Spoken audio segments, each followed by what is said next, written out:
Aktres TV host na si Jolina Magdangal inulan ng batikos. Viral nga ngayon ang naganap na kasalan nina Carlo Aquino at Charlie Dizon, na naganap noong ika-9 ng Hunyo taong 2024, sa Alta Veranda de Tibig sa Silang Cavite.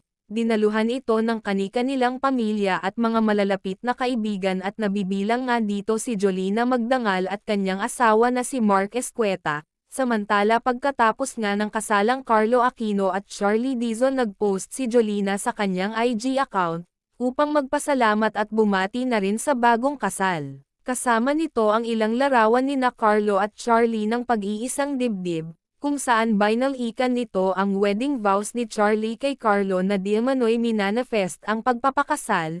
Dito umamin din si Jolina na nagmanifest din siya para sa habang buhay na pagsasama ng dalawa. Sa puntong ito maraming mga netizens ang hindi natuwa at nadismaya kay Jolina.